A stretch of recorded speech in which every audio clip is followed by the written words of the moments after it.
pas. Il ose pas. Julien a de nouveaux projets et il est venu te présenter sa démission. Tiens, la voilà. Mais c'est bien ça. C'est très bien. Démission acceptée. Voilà un garçon intelligent. Il a compris qu'il ne fallait pas mélanger les affaires de cœur avec les affaires professionnelles. Il a effectivement mis du temps, mais là, je crois qu'il a enfin compris. Adieu, Julien. Sache que je n'aimerai jamais personne d'autre que toi. Ah ben si. Ah si, ma petite fille. Il faudra aimer quelqu'un d'autre. Et très rapidement même. Les peines de cœur, c'est comme les chutes de vélo, hein. Quand on se casse la gueule, il faut monter dessus tout de suite. Hein. Et moi, je ne vais pas rester en quarantaine sur 7 ans, hein. Cela ne tient qu'à toi, Arthur. Enfin là, tu remarqueras quand même que c'est lui qui démissionne. On n'est donc plus dans le même cas de figure. Tu es d'accord avec moi, Mado? La grève ne s'arrêtera que lorsque ma fille aura retrouvé sa joie de vivre. C'est aussi simple que ça, mon cher Arthur. Eh ben, c'est pas gagné pour demain, alors, hein. Moi aussi, Émilie.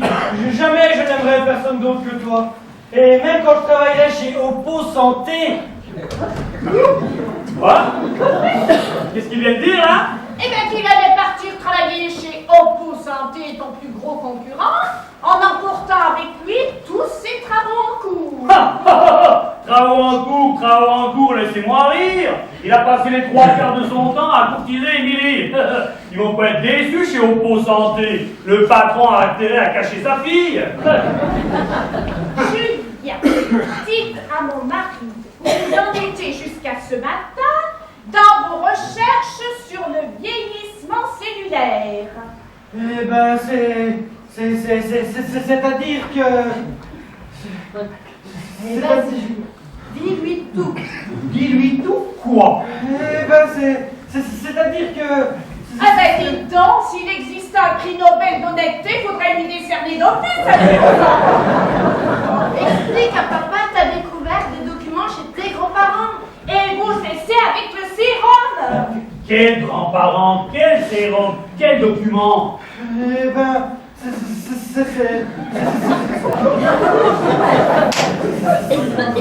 voilà, je n'ai pas vraiment... Mais enfin, mon petit Julien, vous êtes trop modeste, voyons. Il est vraiment trop modeste, ce petit Julien. Tu savais que Julien était d'origine russe? Russe? T'es sûr? T'as pas l'impression que Drochon, ça fait plus vendéen que moscovite? Son grand-père s'appelait Drokonovitch. Boris Stanislas Vladimir Drokonovitch. C'est bien ça, Julien. Pourquoi ne s'appelle-t-il pas pour son grand-père alors, hein? Eh bien, vite sous le régime de Staline, réfugié politique, francisation de son nom pour échapper au KGB. Enfin, tu vois tout le topo. Sa famille en a vachement bavé, tu sais. Eh bien, figure-toi que Boris Stanislas Vladimir Drokonovitch n'était autre que le premier assistant d'Alexandre Bogomolets, ce biologiste russe, médecin de Staline, qui mit au point, dans les années 30, un élixir de longue vie. C'est cela, Julien. Vous me corrigez si je me trompe. Tu te rends compte, papa, que c'est destiné. Le petit-fils qui reprend le flambeau de son grand-père. Attends, calme-toi, ma petite fille. C'est pas non plus le relais de la flamme olympique, hein? Or, il se trouve qu'il y a une dizaine de mois, en fouillant dans le grenier de la vieille maison familiale, Julien a découvert un dossier avec toutes les formules et toutes les notes de Bogomolets. C'est de la foutaise tout cela, de la poudre de perlimpinpin. Moi aussi j'ai entendu parler de Bogomolets, mais jamais ces essais n'ont été concluants. Les siens peut-être, mais ceux de Julien, eux, si. Il a repris les formules à zéro, il a modifié les dosages et il a fait des essais sur les membres de sa famille, notamment sur sa grand-mère et puis sur mamie. Comme tu le sais, ne veut jamais rester en rate des autres. Ne me dites pas que vous avez fait des essais sur ma propre mère, comme sur un vulgaire cochon d'Inde. Vous en gênez, l'autre content de se taper la fille du patron, il me trucidait sa mère. Non,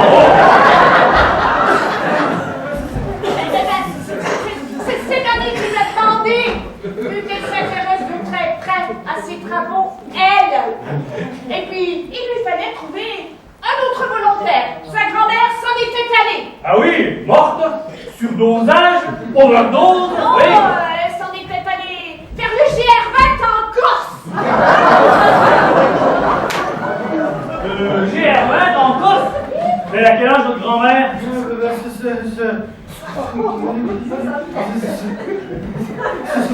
75 ans. 75 ans. Et elle fait le GR20 en Corse, votre grand-mère, à 75 ans. Trop bien. Elle est partie s'entraîner parce qu'elle s'est inscrite au prochain Koh-Lanta. Koh-Lanta à 75 ans. Oh, ça va pas être Koh-Lanta, hein. Ça va être Locanta, oui. Le Koh-Lanta, oui. Tu peux rire, Arthur. N'empêche que les traits sont là. Cet élixir est incontestablement efficace sur le mental et sur la résistance. N'est-ce pas, Julien? Oui, incontestablement, oui. Sur le mental et la résistance. Il commence même à donner des résultats sur l'apparence physique. Julien me disait que les rides sur le front de sa grand-mère commençaient à s'estomper, que ses cheveux étaient moins grisonnants et que ses douleurs d'arthrose avaient quasiment disparu. Pas vrai, Julien? Ah oui. L'arthrose et les rides. Oui, compte tenu de son âge, elle a bien des rides et de l'arthrose, ta grand-mère. Ah oui. Et elle marche toute courbée. Et avec les mains toutes déformées. Et avec les articulations toutes gonflées. Hein. Vous verriez ça, c'est terrible. C'est Tu terrible. sais quoi? Tu sais ce qu'elle a réussi à faire malgré ses mains toutes déformées, sa grand-mère? Non, je ne sais pas ce qu'elle a réussi à faire, sa grand-mère, Tu non. ne devineras jamais. Bah alors là, non plus. Elle a trouvé le moyen de remporter le tournoi de baby-foot de 5 secondes du champ. À l'avant, à l'arrière, et vas-y que je te fais des gamelles. 2 buts pour le prix d'un. Il n'avait jamais vu ça. Ah, t'inquiète pas, incroyable. Oui, il faut dire qu'elle a toujours été douée au baby-foot, ma grand-mère. Hein. Elle a dû en faire pas mal quand elle était jeune. Et avec mon papy. À 75 ans et arthrosique. C'est pas la portée de tout le monde quand même. S'il n'y avait que le changement d'attitude de la grand-mère de Julien, j'aurais des doutes sur l'efficacité de cet élixir. Mais quand je vois l'attitude de ta propre mère, alors là, Ah, alors là, quoi?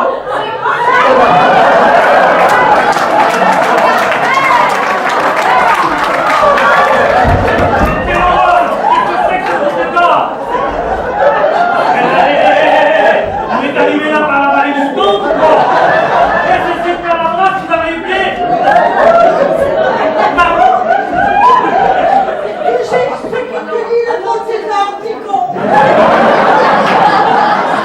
Excuse-moi, mais je t'avais pas reconnu.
On s'en fout un peu quand même. Ouais, mais je voudrais quand même pas paraître ridicule au plus, moi. Ça n'existe pas d'une autre couleur, ces machins-là. À petit pois ou à rayures. Mais quel club? Pourquoi l'y mettre sous l'eau? Tu veux quand même pas faire de la plongée sous-marine? En général, cette tenue, c'est un petit peu fait pour ça. Enfin, Mais tu sais, regarde. tu vas pas plonger par 10 mètres sous l'eau, pas à ton âge. Oh, ouais, oh, faut pas la faire, mon ange me tue. D'ailleurs, je sais même plus quel âge j'ai. Je me sens comme une adolescente qui redécouvre la vie. Et ton âge, hein? Est-ce que tu as pensé à ton âge?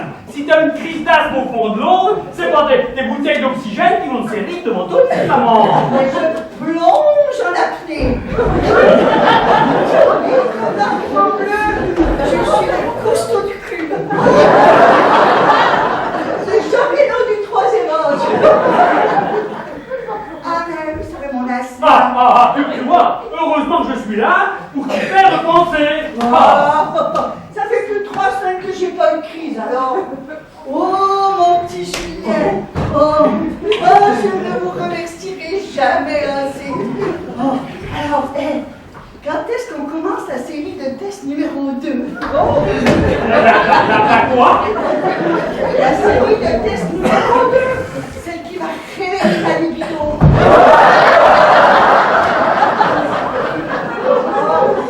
Je suis impatiente, moi. Déjà que je reste dans des symptômes prometteurs. Ta libido? Les symptômes prometteurs, mais ça veut dire quoi ça? Hein? Oh, un petit peu d'imagination, tu vois. Oh. Tu veux dire, mamie, que tu recommences à reluquer les bonhommes? Oui. Est-ce tous les jeunes? J'en ai même plus. Oh, bah maman, allons! Pourquoi? Ressaisis-toi, allons! Mais je peux pas. Je suis en feu. Vu la vitesse à laquelle je rajeunis, je me demande même si demain matin, je vais pas me réveiller avec des boutons d'acné. En attendant, va donc changer de tenue, hein, parce que avec ton acné juvénile à mi, c'est pas un tétard qui va ressembler à un limon cramé. Tu ne crois pas obligé d'être vexant, veux-tu? Va aller chiner, hein. D'autant que maintenant, vous allez essayer ma combinaison de moto. Ça y est, t'as décidé à y aller? Allez où? À Carré, au festival des Guéchards. En moto? Mais oui, en moto, avec Damien, le commis du boucher. Mais t'inquiète pas, chérie, qui pilote, moi je suis Damien. Et puis, on dormira dans un camping sur place, là. Tu vas pas dormir avec le commis du boucher, hein, un gars qui pilote de la bidoche. Tout de suite déjeuner ma version. Je pense qu'on est encore pas assez, les deux. Mais tiens, on va faire un rapport. Maman, enfin, tu vas pas te mêler à tous ces jeunes. Sans compter que dans ces festivals, il y a de la drogue qui circule. Allons. Attends, c'est pas un petit pétard, mais de temps en temps, réflexion de vitesse. Allez, j'y vais, hein. Allez, à plus tard. À la pêche, on roule le boule,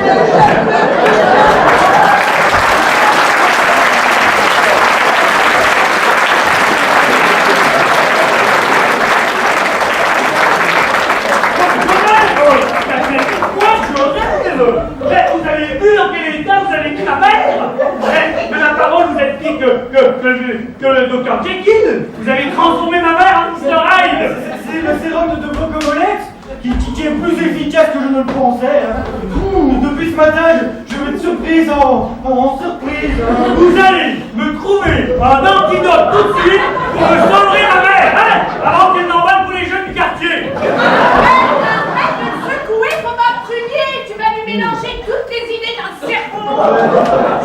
Je dois pas très bien manger là. Et je te signale que tu n'as plus aucune autorité sur ce garçon Pourquoi? qui t'a donné sa démission, et démission que tu as acceptée avec enthousiasme. Démission refusée. C'est un peu facile, non? On séduit la fille, on rend la mère agressive, on met le père en quarantaine, on drogue la grand-mère, et ensuite, on s'en va chez la concurrence exploiter une découverte qui a pris corps dans le laboratoire de son propre patron. Vous savez comment ça s'appelle, ça? Hein?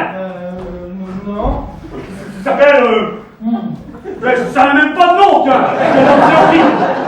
Je m'excuse de vous demander pardon, je ne le ferai plus. Ah. Bon. Bon. Vous savez... Vous savez, mon petit Julien, que j'ai toujours eu une totale confiance en vous. Allez. Eh ben, plus faux que lui. Plus faux que lui, ça s'appelle un anus artificiel.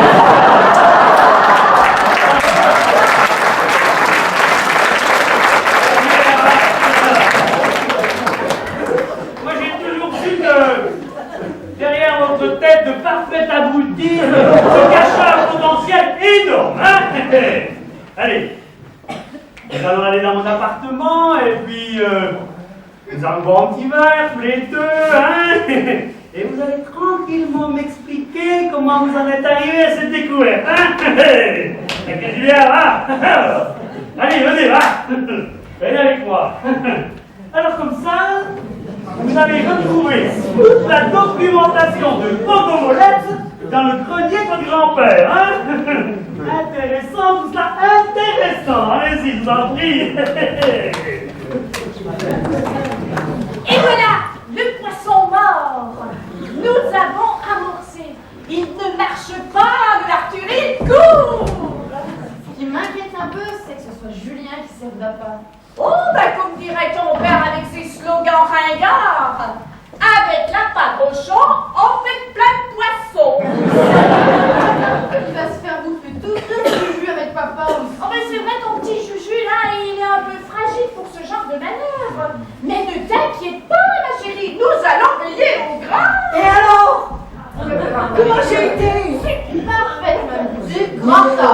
Oh ben, ça me change un petit peu des parties de Scrabble avec lui. C'est autrement plus rigolo. C'est que pour un peu...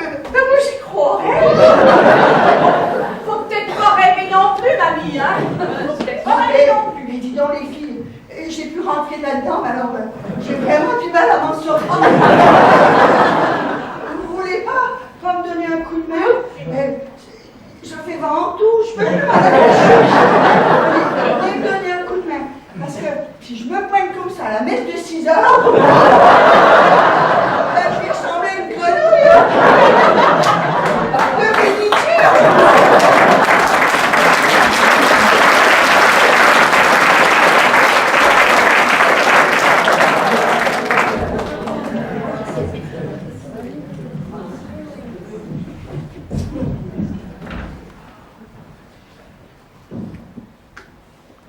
Allô, chef? Ici Ursula. Oui, je suis dans la place. J'ai pris la place de la femme de ménage. Mais non, je ne l'ai pas liquidée. Elle est juste un petit peu malade. Bon, bah, quelqu'un aura dû lui faire bouffer un laxatif assez puissant. On va faire tout ça, juste pour que ça l'affaire. Vous avez bien fait de mettre leur laboratoire sous écoute. Leur chercheur a retrouvé et remis au point la formule de Bogomolette. Oui, le sérum de longue vie. Il a fait des essais sur 2 vieilles de son entourage. Il y en a une qui se prend pour Ribéry du baby-foot et l'autre pour Jacques Mayol, le plongeur des grands fonds. Non, chef, je me fous pas de votre gueule. J'ai bien fait des formules à la main. Oui, chef. Oh, merci. Oui, je rentre plus vite. Alors, on veut déjà nous quitter, celui-là? Lui-même, en chair et en os. Mais dites-moi si je me trompe. Vous n'avez pas l'air ravi de me revoir, hein? Mais voyons, mon cher Fédor, vous savez bien que je suis toujours ravie de vous revoir. Vous êtes le piment de mes missions. Sans vous, ma vie d'espionne serait tellement triste. Me croirez-vous si je vous dis que je suis également content de voir que c'est vous-même qui êtes chargé de cette Non, hein? Je veux bien le croire, surtout qu'il me semble que vous avez une revanche à prendre sur moi. Vous ne gagnerez pas toujours, sale petite bourgeoise capitaliste. On dirait que vous n'avez toujours pas digéré la petite plaisanterie de l'autre fois. Petite plaisanterie, j'ai failli mourir de honte quand mes services secrets ont visionné le microfilm que j'avais réussi à vous reprendre. Mourir de honte, quelle triste fin pour un espion. Me voyons, Fédor, quelle idée de s'emparer d'un film sans en vérifier les images. Savez-vous que le KGB a même menacé de m'envoyer finir mes jours dans un goulag en Sibérie? Moi, Fédor Nikolai Dimitri Ilovitch. Et tout ça pourquoi, Ursula? Pourquoi? Dites-le, pourquoi? Parce qu'à la place de voir des images d'ogives nucléaires iraniennes, on voyait celles de Rocco Siffredi. En fait, j'aurais bien voulu voir la tête de mon chef quand même. Je ne sais pas comment vous avez réussi la substitution de microfilm, mais jamais, vous m'entendez, jamais je ne vous pardonnerai. Oh là là, mais que vous êtes mauvais joueur, Fédor, on vous l'a jamais dit. Non, pas du tout. Je vais profiter de l'occasion pour vous éliminer définitivement, Ursula. Je regretterai votre côté taquin, mais vous me compliquez beaucoup trop l'existence. Hein? Mais que d'ingratitude, Fédor, que d'ingratitude. Vous aussi, vous allez terriblement me manquer. Au cas où vous ne l'auriez pas remarqué, vous n'êtes pas en position de voir. Ursula, regardez, s'il vous plaît. Il me semble que nous avons de la visite, mon cher Fédor. De la visite? Vous voulez que je me retourne? Procédé vieux comme le monde. Vous vieillissez, ma chère Ursula. Vous vieillissez, hein? Et ne me dites surtout pas que c'est Rocco Siffredi qui arrive. Toujours là-bas pour rire, Fédor. J'aime ce moment. Triple zéro. J'aurais dû m'en douter. Je ne peux pas faire un pas sans vous avoir tous les deux entre mes jambes. Hein? Vous êtes comme pareil, même endroit. Hein? Pourquoi faut-il toujours que vous soyez sur les mêmes missions que moi? Hein? Manque d'effectifs, Fédor. Le métier n'intéresse plus personne. Vous êtes partout, oh, ça devient un vrai problème. Pareil chez nous, James. Avant, on t'enrôlait d'office. Et si tu refusais, on envoyait ton père ou ta mère, Les frères étaient seuls. toute la famille, comme tu dis, dans un goulag en Sibérie. Crois-moi, James, ça t'aidait à prendre des décisions rapides. C'était le bon temps, hein? Quand je pense que notre gouvernement veut mettre la retraite à 62 ans. Non mais, est-ce que j'irai, moi, à 62 ans? On dira ce qu'on voudra, mais on a quand même des métiers à risque. À quel dites-vous, fille? À quel dites-vous? J'en sais quelque chose. À quoi? Le bal que vous m'avez tiré dans l'épaule, là, il y a 3 ans, à Istanbul, vous vous souvenez? Si je m'en souviens, je vous... Oh! Là, et j'ai eu le hockey, et bon, à quoi ça tient parfois? James, Major, tu te rappelles? Double fracture, tibia péroné, 2 balles de ton Beretta à 10 mètres et tout le reste du chargeur dans le mur d'à côté. Oh yes! Et Macao, avril 2006. J'ai jamais compris, Fédor. Je misais ton tête. Et vous, Fédor, pourquoi avez-vous logé à Pruneau, là, entre les côtes, alors que nous étions en train de parlementer à Caracas en juin 2005? Je sais pas, j'ai pas fait exprès. Le coup est... Mais il y a des jours, j'en ai marre de cette vie. Jamais de dimanche, jamais de jours fériés. Oh, et puis il faut pas croire, Fédor. On n'en parle pas tant des gens et filles que ça. Et encore, James, toi tu as de la chance. Moi je suis belle, tu en embêtes quelques-unes. Tandis que moi, Nada, ni zéro. À 45 ans, j'habite toujours chez maman. Mais dis donc, ça m'a l'air tout neuf. Et au point de vue gadget, je sais pas où tu en es, toi, au point de vue gadget. Mais chez nous, à part le silencieux incorporé dans les nouveaux pistolets, hein, et le monde étanche à 40 mètres, faut pas demander plus. Mais moi qui croyais que ta montre, elle faisait télévision, téléphone, micro-ondes et même lampe de chevet. Avec la voiture, avion et encore aussi. Voilà. Ouais, tout ça, c'est une connerie pour le cinéma. On dira ce qu'on voudra. Mais c'est pas un métier de femme. Non, mais moi je trouve bien qu'il y en ait quelques-unes. Ça rend le métier plus, comment dirais-je, plus... Non, du contraire, plus humain, oui. Impossible d'avoir une vie de famille normale. Comment aller chercher ses gosses à la sortie de l'école quand le matin on vous envoie à Bagdad? Et c'est vrai que faire l'aller-retour dans la même journée, c'est difficile. Surtout la démission cette année. Comment ce moment, James? Tu as parfaitement raison, Frida. C'est pourquoi je vous demanderai, charmante Ursula, de bien vouloir m'envoyer le petit carnet noir que vous teniez précieusement entre vos mains il y a un instant. C'est OK. Je ne vais pas me mettre en retard. Je suis invité demain soir à un barbecue chez Elisabeth. Elisabeth? Encore une de tes conquêtes, James? Le reine Elisabeth, Frida. Enfin, le reine. Et j'aimerais bien lui présenter un document un peu plus sérieux que celui que j'avais remis à notre belle Ursula lors de notre dernière mission en Irak. Elle t'avait aussi refilé un microfilm bidon? Mais tout comme à toi, Fedor, et elle a un tempérament joueur, cette brave Ursula. Je n'irai pas jusque-là, mais moi, James, j'ai eu droit à une nuit chaude à Palerme avec Rocco Siffredi.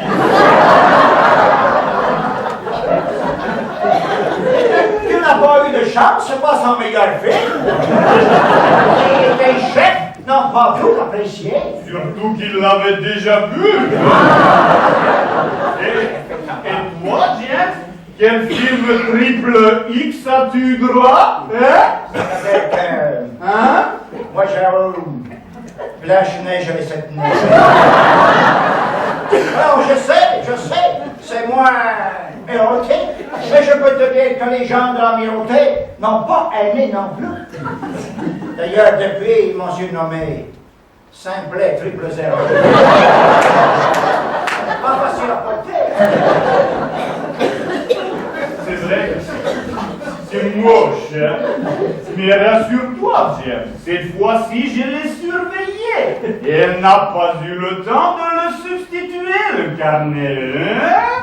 Alors, par ici l'original, c'est mon pays. James, j'étais arrivé au premier. Premier arrivé, premier sorti. Ursula, le carnet, s'il vous plaît. Fedor, c'est très moche pour toi. Mais tu es pile poil dans mon ligne de mire. Même chose pour toi, James. Ça vous embêterait que je joue avec vous?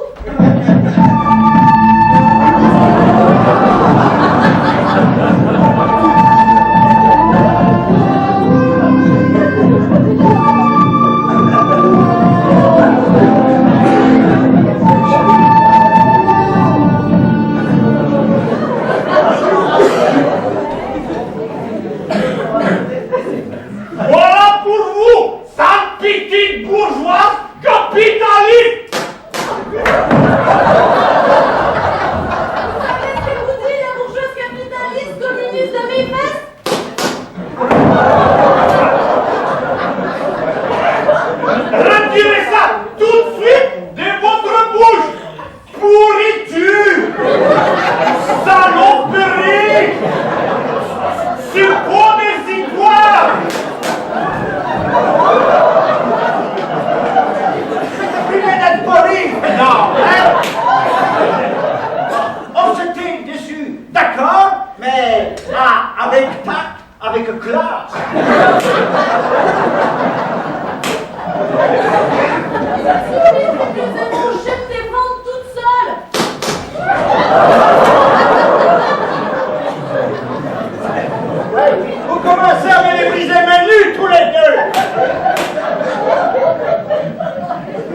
J'apprécie beaucoup ce petit discours, symbole de notre chère patrie. Est-ce dire que vous nous laissez déjà la victoire? Ne prenez pas vos désirs pour des réalités très chères. Fédor, on attend plus vous. Mais oh! C'est pas aujourd'hui pour demain! Ne vous pressez pas, Fédor. Prenez tout votre temps. T'es chiant, Fédor!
Cet enfant de la Grande Russie, C'est l'élixir de longue vie pouvait permettre à Elisabeth de rajeunir et de vivre encore 50 ans.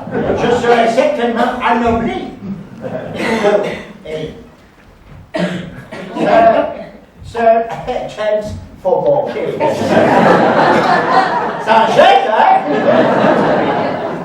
Elle peut bien rajeunir de 50 ans, ton Elisabeth. Mais si elle porte toujours les mêmes chapeaux horribles, elle fera toujours aussi mémère. Alors, je t'interdis, tu m'entends? Je t'interdis de traiter. Je vais me gêner.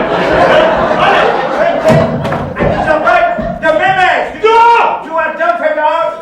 Allez! Oh!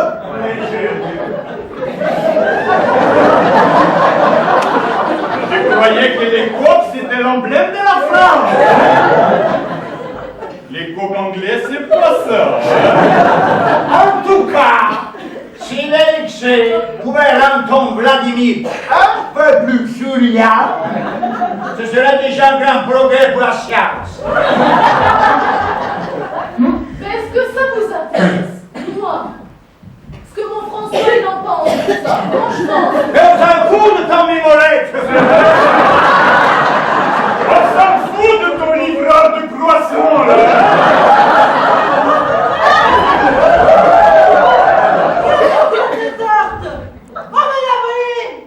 On vous a volé quoi?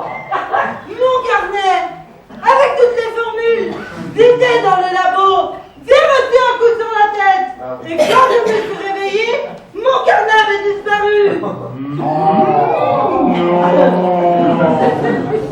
Si, toutes les formules, avec la liste des ingrédients et les pourcentages précis, c'est une catastrophe. Mais qui a bien pu commettre une abomination? abomination pareille. Qui Vous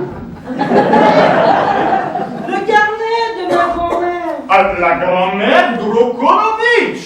Non, Non. de ma mémé Belon. Mémé Belon? Mauvais belon. Mais bella. Les recettes de cuisine de ma mémé Belon. Maman me les avait données la semaine dernière. Vous comprenez, Célestien? Les recettes de cuisine de Mémé Belon? Les recettes de cuisine. De mémé bella.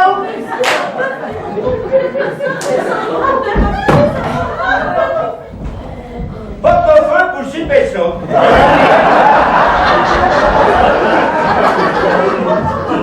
Coupez l'arrêt en morceaux, mais c'est la recette de l'arrêt au beurre noir. Je connais aussi la recette de la Bernard, si ça vous intéresse. Quel est le petit saligo qui a volé le carnet de ma mémé Belon? Vous me redonnez mon carnet tout de suite, ou je vous transforme en Shrek, que même votre mère aurait du mal à vous reconnaître. C'est bon, je vous redonne le carnet. Je suis peut-être coincée de ces coincés, mais je ne suis pas une voleuse, moi. Quelle honte, hein? C'est pas ton âge, hein? À son âge, On ne dirait pas la voir comme ça. On lui donnerait le bon Dieu sans confession. Vous comprenez, j'aimais tellement la cuisine que j'ai pas pu m'en empêcher. Vous me l'auriez demandé gentiment, je vous l'aurais prêté le carnet de ma mémé Belon. on ne peut plus faire confiance à personne de nos jours, hein? Même pas aux femmes de ménage. Ne vous avisez surtout pas de recommencer. Soyez correct. Qu'elle soit correcte. Oh yes!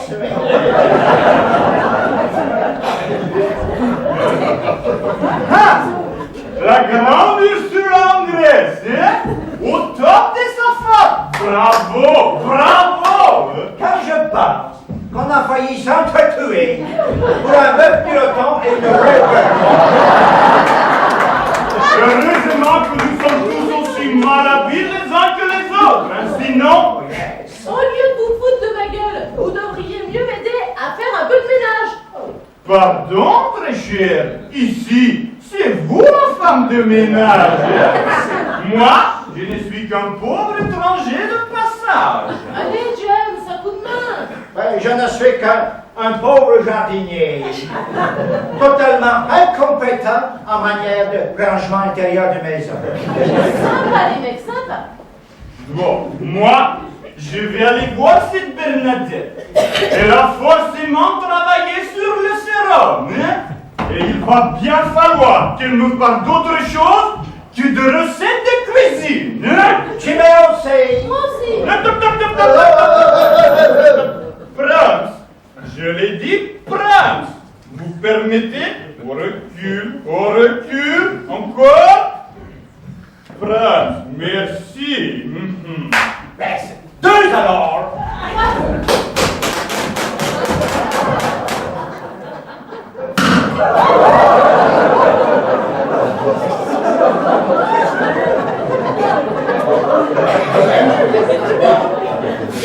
Encore